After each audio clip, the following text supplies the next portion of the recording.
Deuxième manche de Regard croisé. Nous étions il y a quelques secondes sur ce thème concernant le Ghana. Indignation générale après l'assassinat d'un journaliste enquêtant sur la corruption. J'étais avec vous, Jean-Luc Assiakole. Donc je crois qu'aujourd'hui, l'autorité ghanéenne a l'obligation, comme je le disais, de tout faire pour que le Ghana puisse continuer par porter ou bien avoir ce doux regard que l'opinion internationale a de la liberté de presse au Ghana, parce que le Ghana a été classé, je crois, 23e sur 180 et quelques pays. Et donc, je pense que c'est un grand pas. Et donc, il faudrait qu'aujourd'hui, on puisse préserver cet acquis-là et tout faire pour que cela s'arrête, ces assassinats, ces crimes odieux puissent s'arrêter. Et de l'autre côté, je pense qu'aujourd'hui, il faut que les autorités commencent par réfléchir sur comment apporter ou bien comment garantir, je dirais, la sécurité des journalistes. Que ce soit un journaliste du bord du pouvoir ou de l'opposition qui critique le pouvoir, qui critique l'opposition. Je pense que l'autorité a le devoir d'assurer la sécurité de ces journalistes-là, que ce soit au Ghana, que ce soit au Togo. Et ça permettrait à ce que les journalistes soient à l'aise et de bien faire leur travail. Chris Ega, oui. Qu'est-ce que ce dossier-là cache? La corruption, on a vu des têtes qui étaient tombées, ça et là, et juste après, on a assassiné le monsieur qui était sur l'investigation. Les gens veulent comprendre concrètement ce qui se passe dans le dossier. Le dossier, ce que se cache ce dossier-là, c'est les sources, tout simplement. Parce que sans doute qu'il y a certains qui ne sont pas encore débusqués et qui ne voudraient pas être débusqués. Ils ne veulent pas que leur nom soit cité. Bien sûr, vous vous rappelez. L'investigation, c'est toute une équipe, là. Bien sûr, et puis c'est un processus en plus. Hein. C'est un processus. Parce que l'année dernière, ceux qui ont été pris la main dans le sac, qui ont été filmés, et la FIFA avait sévèrement sanctionné. Et vous comprenez qu'il y a... C'est peut-être les têtes de pont. Il y a d'autres qui ne sont pas encore débusqués et qui craignent d'être débusqués. Craignant cela, donc, ils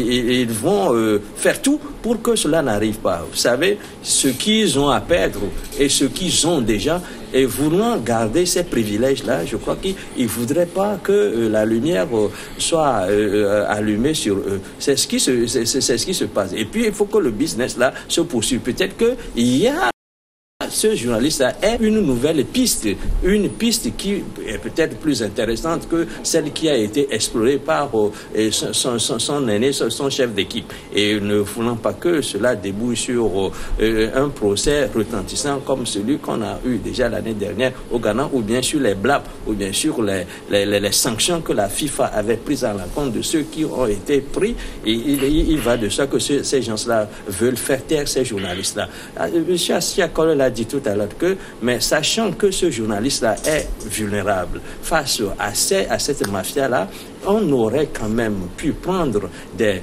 dispositions en amont pour le protéger. Peut-être que lui-même, ne sachant pas qu'il est ainsi en danger, pouvait circuler comme il a fait, et ce qui a abouti, ce qui a conduit à sa mort. Mais les autorités, les spécialistes de la matière de crime, eux au moins devaient savoir que ce journaliste-là, qui est un fils du Ghana, il peut même bien être d'un étranger, pays. Mais du moment où il travaille sur le sol, journaliste n'a pas de pays. Il travaille sur le sol ghanéen, il a besoin de cette protection-là. Je crois qu'il y a des spécialistes de protection dans cette matière-là qui doivent savoir que lorsque un journaliste est allé jusqu'à porter plainte, est allé jusqu'à dire qu'il est menacé, qu'il reçoit des appels de menaces, il a porté plainte, ce journaliste-là. On ne peut pas banaliser ce qu'il vit et laisser les gens faire. C'est pour cela que nous disons que les autorités ghanéennes ont une responsabilité dans cette affaire-là. Il ne faut pas qu'on se cache, il ne faut pas qu'on s'en cache et dire que peut-être que c'est... et ne pas dénoncer ce laxisme d'État qui a conduit à la mort, à l'assassinat de ce journaliste-là. Maintenant que le mal est fait, au moins il faut que ces autorités-là fassent quelque chose, au moins pour prouver leur bonne volonté, pour qu'il n'y ait pas un autre fait du genre. Parce que ça, c'est déjà arrivé. Maintenant, il faut que les auteurs soient punis et les commanditaires surtout soient inquiétés pour qu'ils sachent que quoi qu'il soit, quoi qu'il soit leur privilège, quoi qu'il soit ce qu'ils ont comme puissance dans cette société-là, ils ne sont pas à l'abri de la justice, tout simplement, et puis que cela ne doit pas se poursuivre au Ghana, comme nous l'avons dit partout ailleurs où les journalistes doivent faire le travail pour informer, parce que à partir de ça, le monde est éclairé. Lorsque le journaliste n'est pas là, c'est la nuit totale. C'est la nuit. Voilà, le journaliste fait un travail fondamental. À ce titre, il a besoin de la protection, au même titre que, je ne dirais pas un président, mais tout au moins au même titre que la ministre. Oui, juste un mot, et puis on passe au sujet suivant. Je crois qu'aujourd'hui, il faut considérer le journaliste comme un prof, et en même temps comme celui-là qui porte la lumière, comme le dit le doyen, parce qu'il a l'obligation de regarder loin et d'avertir. Il a l'obligation de tracer le chemin à la population. Et donc, je crois que vivement, il faudrait que nos pays africains puissent commencer par avoir le minimum de respect pour les journalistes, avoir le minimum d'égard pour les journalistes, afin que nous soyons encouragés dans ce que nous faisons. On passe au sujet suivant. La RD Congo, de sérieux doutes pèsent sur le résultat électoral pour l'Union africaine. Finalement, le feuilleton Ramazani, Fayulu, Tshisekedi, on est très loin de terminer, hein? Absolument, je crois que c'est vrai que ça c'est un feuilleton un peu rocambolesque, hein, quoique cela ne nous surprend pas, parce que nous sommes là installés dans le paradoxe africain en ce qui concerne les élections. C'est vrai que le cas de figure que nous sommes en train de vivre au Congo-Kinshasa quand même est très édifiant en matière de paradoxe électoral en Afrique, parce que on était d'abord parti et on pensait que ça va être un scrutin propre. On se dit, Tshisekedi en est sorti avec 38% des voix et est élu.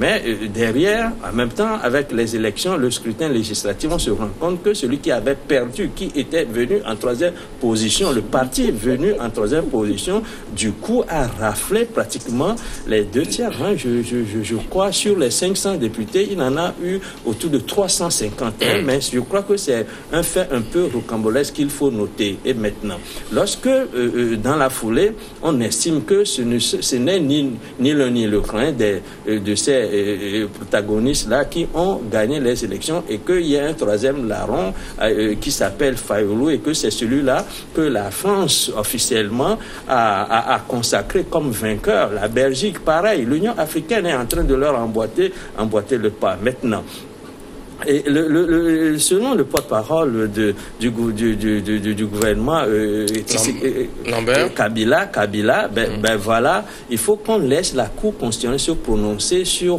cet imbroglio-là, et on pense que la Cour constitutionnelle va dire le droit, et surtout dire finalement qui de ces trois partis-là a remporté le scrutin présidentiel. De toute façon, et on ne sait pas, c'est lundi sans doute que la Cour constitutionnelle j'espère, la Cour constitutionnelle va se prononcer sur le sujet. On ne sait pas si aujourd'hui la Cour constitutionnelle penchera pour Fayulu ou bien pour Tshisekedi.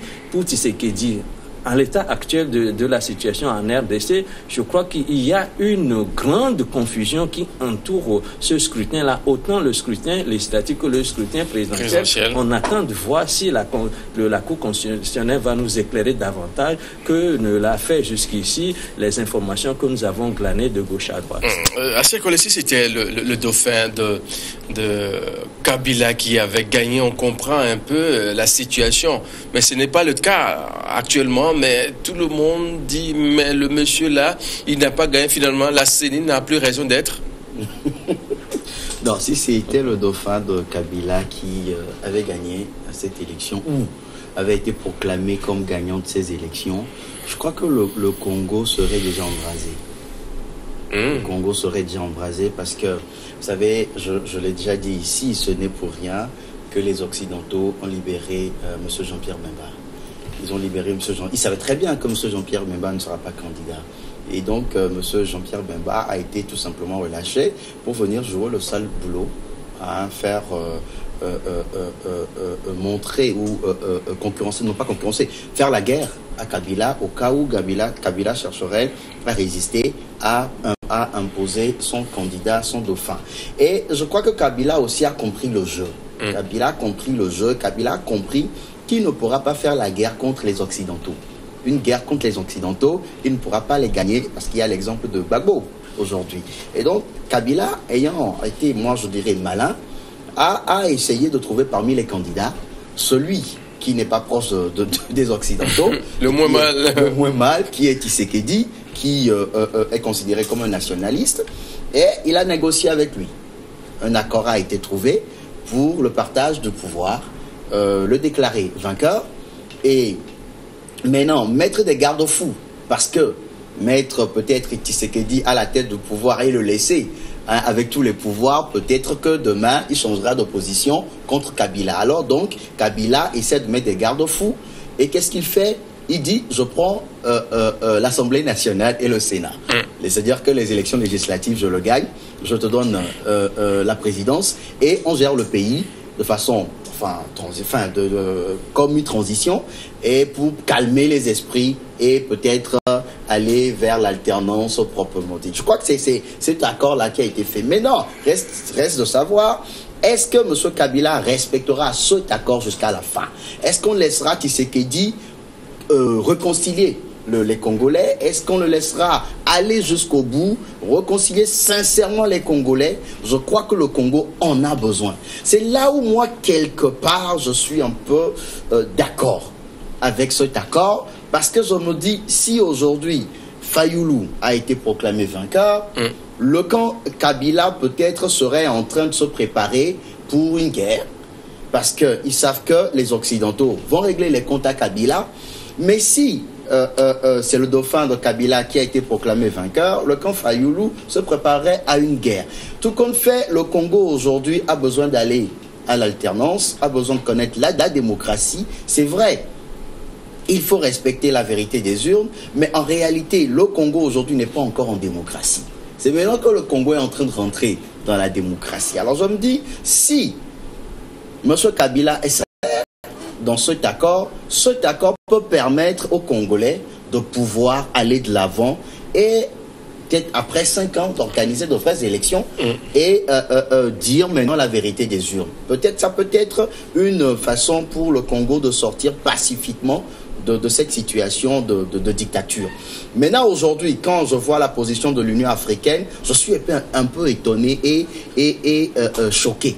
Parce que quand le problème s'est posé, on n'a pas vu nos chefs d'État africains réagir. Oui, il y avait un silence de cimetière qui a régné. Voilà. On a attendu d'abord la Cinco qui a fait sa déclaration. La France qui a réagi. La Belgique. Et maintenant, subitement, les chefs d'État africains réagissent. Et vous les voyez derrière la France. Il faut qu'on arrête ça. Quand vous prenez par exemple la communauté australe, la SADC, mais leur position diffère de l'Union africaine. Ils ont quand même appelé la communauté internationale à soutenir le gouvernement de Kabila pour un environnement apaisé, pour permettre au Congo de retrouver la paix. Mais voilà que ces mêmes chefs d'État qui se retrouvent au niveau de l'Union africaine changent de position. Donc ce qui fait qu'aujourd'hui, nos chefs d'État ne donnent pas l'image là des pays indépendants de nos pays africains. C'est-à-dire par rapport à la France, par rapport aux États-Unis, à la Belgique et autres, à la Grande-Bretagne, nos chefs d'État se font valer de ces présidents-là occidentaux. Et donc je pense que ça doit s'arrêter. Il faut quand même que nos présidents puissent se donner de la valeur et s'imposer. Et cela d'abord doit commencer par nos organisations sous-régionales. Quand je prends la CEDEAO, la SADC, l'Union africaine, c'est des organisations qui sont en partie financées par les Occidentaux. Il faut que les Africains eux-mêmes commencent par financer ces organisations-là et permettre à ces organisations d'avoir une certaine puissance et de pouvoir s'imposer. Alors, Chris Ega, comment peut-on comprendre ce silence qui a régné juste après la proclamation au niveau des présidents et qui par après disent, bon voilà messieurs, ce n'est pas l'autre là, Tshisekedi qui a gagné, c'est Fayoulou. Finalement, on a tendance comme si ces présidents attendent d'abord que la Cinco donne son point de vue, que le Quai d'Orsay français se prononce, que la Belgique se prononce, également les États-Unis se prononcent d'abord.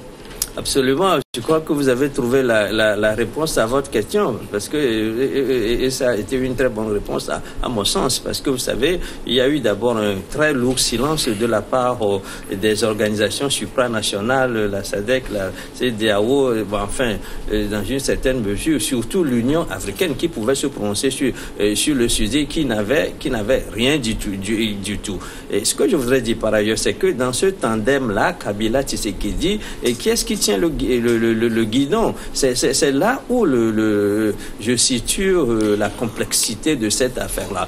Mais de toute façon, ce que nous observons en ce moment-là au Congo, Kinshasa fait un cas d'école. Ils ont trouvé un compromis. Mais ce compromis-là, il faut que ça tienne la route. C'est vrai qu'il est clair aujourd'hui, selon la lecture que moi j'ai particulièrement des informations que nous recevons, que ce n'est pas évident que ce soit Tshisekedi qui ait remporté les élections, surtout que quand derrière on a constaté qu'il a lourdement perdu en ce qui concerne les législatives, parce qu'on ne peut pas comprendre que celui qui soit venu en première position pour le scrutin présidentiel est perdu de cette façon-là au législatif. Ça n'a aucun sens. Ce qui peut laisser croire qu'il y a eu un partage. Mais si c'est un partage pour la paix, peut-être parce que on estime que le cas Fayoulou est un cas des radicaux, parce que Fayoulou, vous savez très bien que tous les ténors là se sont rangés derrière lui, y compris Bemba,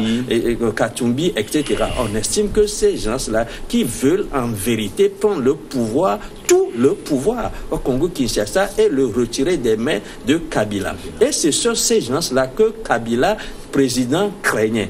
Et il a trouvé un compromis avec Tshisekedi, qui est quand même quelqu'un qui, dès le départ, on l'avait senti joueur quand même conciliant avec le pouvoir en place.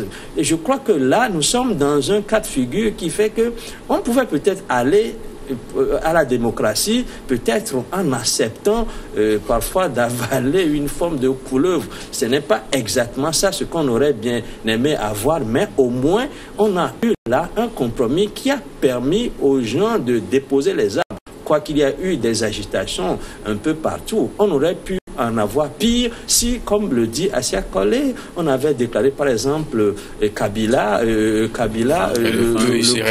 le poulain de Kabila, ou alors si c'est l'autre là, qu'on avait déclaré vainqueur, peut-être que le camp, les kabylistes aussi pouvaient bien se rebeller et faire en sorte que, parce que vous savez, quand la communauté internationale, lorsque nous parlons de la communauté, vous entendez la France, les États-Unis, etc., l'Union européenne, les États-Unis, qui aujourd'hui trouvent que c'est un scrutin sale et que c'est Fayoulou qui est le vrai vainqueur, on comprend très bien pour qui eux, ils ont voté.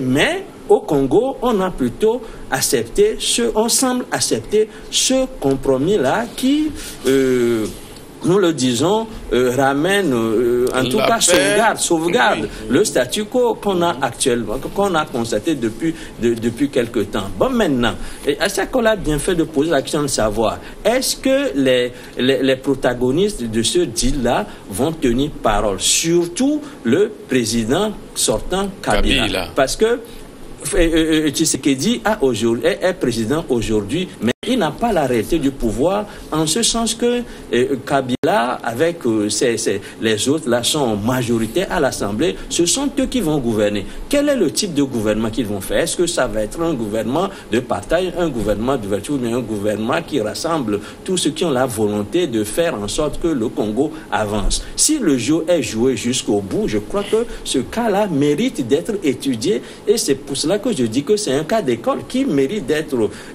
apprécié dans d'autres pays africains où la démocratie a du mal à s'installer, où la tension est vive entre les opposants et ceux qui sont au pouvoir. Je crois que la démocratie n'est pas un produit tout fait qu'on peut aller acheter sur le marché, on peut trouver des compromis qui fassent en sorte que chaque pays puisse trouver quand même sa voie. Quoi qu'on dise que c'est un produit fabriqué par les Européens, on sait comment ça se passe, mais parfois avec des compromis qu'on constate en RDC, on peut bien aller à la démocratie et accepter ce genre de situation. Voilà, chers collègues, quand on sait que c'est la CENI qui a occupé le terrain, qui a fait ce qu'elle a de faire, qui a donné les résultats, il y a ce doute-là, finalement, la CENI sert à quoi? Ça pose le problème de nos institutions en Afrique. Aujourd'hui, quelque part, M. Kabila est en train d'être pris à son propre piège. Quand je prends par exemple l'exemple de la Cour constitutionnelle qui doit se prononcer, aujourd'hui la communauté internationale ou l'Union africaine, à travers la voix de l'Union africaine, demande à la Cour constitutionnelle de suspendre la proclamation des résultats. Comment possible tout cela? Voilà. Et donc, c'est parce que tout simplement, on estime que cette Cour constitutionnelle-là est acquise à M. Kabila. Est aux ordres, voilà, à M. Kabila. Donc, je crois qu'il faut aujourd'hui qu'on puisse revoir nos institutions et faire de nos institutions des institutions fortes. Si aujourd'hui la Cour constitutionnelle congolaise était une Cour constitutionnelle autonome, indépendante, je ne pense pas que le problème se poserait. Tout le monde serait tranquille en train d'attendre que le droit soit dit. Mais voilà qu'aujourd'hui, on constate que la Cour constitutionnelle est aux ordres de M. Kabila. On a peur. On se dit que cette Cour constitutionnelle, automatiquement, de toute façon, moi, personnellement, je n'attends pas grand-chose de cette Cour constitutionnelle. Moi, je sais que la Cour constitutionnelle proclamera Tshisekedi comme vainqueur, puisque cette Cour constitutionnelle est pilotée par M. Kabila. Donc, c'est là où je dis que il faut revoir nos institutions. Aujourd'hui, cette CENI-là est complètement décrédibilisée. Elle n'a plus de crédit devant les yeux de qui que ce soit, parce que on sait aujourd'hui que, enfin, même si on n'a pas les preuves, on sait quand même, vu comment les choses sont en train de se passer, les informations qu'on a, on sait qu'un compromis a été trouvé, un accord a été trouvé, et donc aujourd'hui, la CENI ne sert plus à rien. Et maintenant, est-ce qu'aujourd'hui, il va falloir maintenant revoir cette institution-là, mais pour le moment, à l'heure actuelle, la CENI congolaise, à mon humble avis, ne sert pas à grand-chose. Au vu de tout ce qui se passe actuellement en RD Congo, Chris Ega, Kabila n'avait pas-t-il raison de renvoyer le diplomate européen, interdire l'arrivée des observateurs internationaux, qui a demandé que RFI ne mette plus en ces temps-là dans le pays? Quelque part, il a raison. Le pays semble être un peu apaisé, mais tout autour s'organise un débat, on dit celui-ci n'a pas gagné, c'est l'autre qui a gagné. Voilà, finalement, on tend vers une autre situation un peu déplorable. Bon, je crois que le processus dont on a vu l'aboutissement avec ce semblant d'accord dont nous sommes en train de parler ici, ce processus-là était déjà en cours. Et je crois qu'en amont, cela se préparait. Je crois que les deux là, Tshisekedi, le président sortant, et le Kabila, le président sortant, et Tshisekedi savaient déjà où ils allaient. Donc, on mettait les garde-fous pour qu'il n'y ait pas cette explosion-là. Et de toute façon, vous savez, les périodes électorales sont des périodes de grande tension. Il faut quand même prendre certaines mesures qui fassent en sorte qu'à la proclamation des résultats, parce que c'est bien de ça qu'il est question, l'élection, d'accord, mais c'est au moment de la proclamation des résultats que les esprits s'échauffent. Donc, on peut prendre certains garde-fous, vous savez, lorsque parfois on a dit que l'Internet était coupé, etc. Parfois, ça peut être ça peut être aussi bien qu'il en soit ainsi, parce que vous savez très bien avec ce qui se passe aujourd'hui sur les réseaux sociaux, les gens qui annoncent les résultats par-ci par-là, ce système de fake news, on ne sait pas qui dit vrai sur les réseaux sociaux. Le problème est réel. Lorsqu'on parle d'Internet et de la liberté de circulation d'informations, et cette liberté-là, avec ce que cela comporte aujourd'hui comme scorie, comme écueil, comme problème comme problème, on se dit quand même que les réseaux sociaux parfois peuvent être des outils très dangereux pour la stabilité d'un pays, surtout en temps des élections. Et je crois que parfois, on peut restreindre ces libertés-là, peut-être pour le bien de la population. Et je voudrais dire que, surtout que cet accord-là se préparait déjà et on savait ce à quoi cela pouvait aboutir. Il est normal qu'on prenne des garde-fous, qu'on congédie telle ou telle personne, qu'on arrête l'émission de telle ou de telle radio, qu'on arrête les antennes, etc. Je crois que tout cela participe à ce processus-là et nous avons aujourd'hui le résultat avec cet accord. Ça, on ne peut pas le nier parce que les faits sont tels que on ne peut pas se dire que Tshisekedi a gagné proprement parce que il a gagné et les présidentielles, il a perdu lourdement les législatives. Peut-être que d'autres ont opté pour la présidentielle, qu'il soit là, et dans le même temps, on a vu que pour les législatives, bon. Non, c'est-à-dire, on peut dire aussi que Kabila se la joue à la Poutine, parce que de toute façon, il va mettre quelqu'un là, peut-être pour 5 ans, peut-être pour 10 ans, qu'est-ce que j'en sais, et puis revenir après, parce qu'il a déjà dit qu'il allait se présenter dans 5 ans à l'élection. Mais la Constitution ne lui permet pas. On verra bien. Messieurs, à quoi servent les on va devoir marquer une pause. L'info, juste quelques minutes, on se retrouve après pour débattre d'autres sujets dans Regard Croisé.